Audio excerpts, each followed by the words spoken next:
సుబ్రహ్మణ్యం గారు, దురదల నివారణకు ఉపయోగపడే యోగా ప్రక్రియలేమిటో వివరిస్తారండి? యోగాలో గోముఖ కటిబంధాసనం, విపరీత భుజంగాసనం చాలా బాగా ఉపయోగపడుతుంది. గోముఖ కటిబంధాసనం. ఈ ఆసనం సాధన చెయ్యడానికి ముందుగా కూర్చొని కుడి కాలును ఎడమ తుంటి కింద ఉంచి ఎడమ కాలును మడుస్తూ కుడి కాలు మీదుగా పాదాన్ని నడుము కుడి పక్కన నేలపై ఆంచాలి.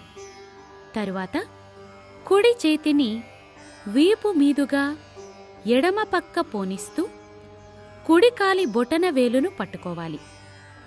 ఎడమ చేతిని వీపు మీదుగా కుడి పక్క పోనిస్తూ ఎడమ కాలి బొటన వేలును పట్టుకోవాలి.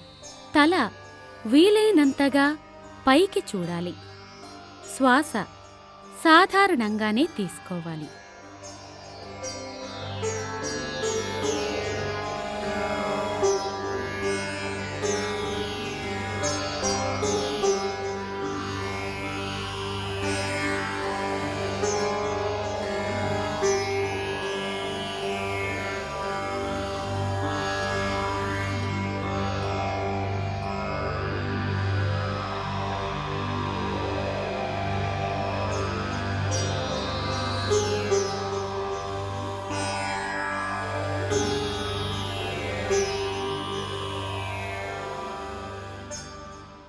ఇలా ఈ భంగిమలో ఉండగలిగినంత సమయం ఉండి తిరిగి యథాస్థానానికి రావాలి.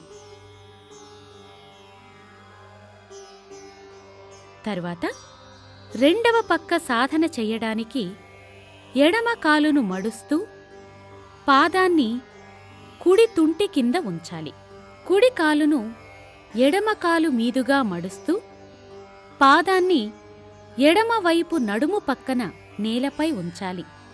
తరువాత ఎడమ చేతిని వీపు మీదుగా కుడివైపు పోనిస్తూ ఎడమకాలి బొటనవేలును పట్టుకొని కుడి చేతిని వీపు మీదుగా ఎడమవైపు పోనిస్తూ కుడికాలి బొటనవేలును పట్టుకోవాలి. తలను వీలైనంతగా పైకెత్తి చూడాలి. శ్వాస సాధారణంగానే తీసుకోవాలి.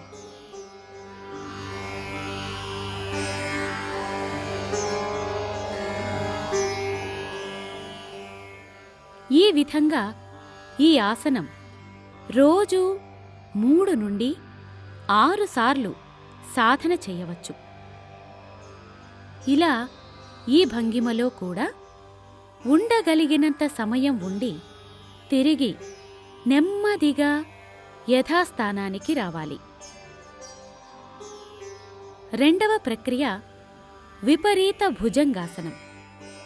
ఈ ఆసనం సాధన చెయ్యడానికి ముందుగా మోకాళ్ళు చేతులపై ముందుకు వంగుతూ ఎడమ కాలును ఎడమవైపుగాను కుడి కాలును కుడివైపుగాను వీలైనంతగా పోనిస్తూ చేతులు కాళ్లను దృఢంగా ఆంచి తలను వీలైనంతగా పైకి ఎత్తి ఉంచాలి.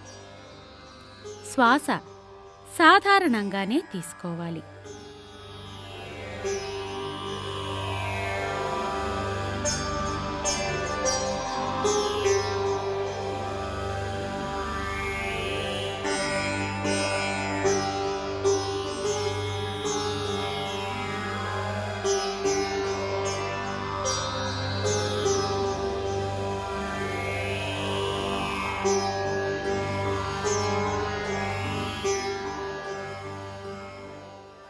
ఇలా ఈ ఆసనం రోజు 4 నుండి 8 సార్లు సాధన చెయ్యవచ్చు.